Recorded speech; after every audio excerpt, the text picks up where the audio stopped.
सर्वप्रथम सर्वांना मी नवीन वर्षाच्या शुभेच्छा देतो।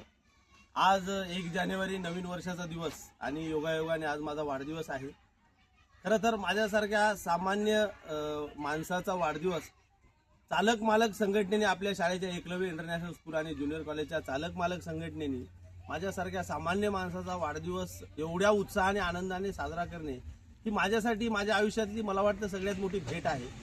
आणि म्हणून एकलव्य शाळेची जी आमची चालक मालक संघटना आहे त्यामध्ये आमचे परसराम कपाळे पाटील असतील, आमचे आदरणीय संदीप मामा राजेगोरे असतील, आमचे अर्धापूरचे चालक मालक संघटनेचे बशीरभाई असतील, आदरणीय चंद्रकांतजी काकडे पाटील असतील, नितीन भाऊ राजेगोरे असतील आणि गौतम रणिते जे आमचे दाभर शेलगाव अशी अत्यंत महत्त्वपूर्ण सेवा, या सर्वांनी मिळून हा जो वाढदिवसाचा माझा सोहळा अचानकपणे मला दिलेलं जे सरप्राईज आहे, खरंच मी शाळेच्या वतीने आज आभार मानतो।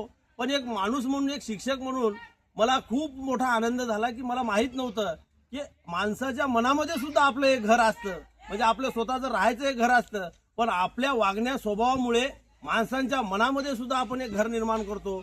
आणि अशा जर घरांची संख्या मोजली तर असे हजारो घरं आपण माणसांच्या मनामध्ये निर्माण करू शकतो। आणि म्हणून मित्रांनो, माझ्या वाढदिवसाच्या प्रसंगी मी अशी विनंती करतो की असंच प्रत्येकाच्या घरामध्ये तुमचं घर निर्माण होईल, अशा प्रकारचा तुमचा स्वभाव ठेवा, तुमची माणुसकी ठेवा आणि प्रत्येक माणसाला जपा। आणि पुन्हा एकदा माझ्या शाळेच्या चालक मालक संघटनेचे माझा वाढदिवस साजरा केल्याबद्दल मी मनापासून धन्यवाद व्यक्त करतो आणि या ठिकाणी माझ्या शुभेच्छा थांबवतो। धन्यवाद। जय हिंद, जय महाराष्ट्र।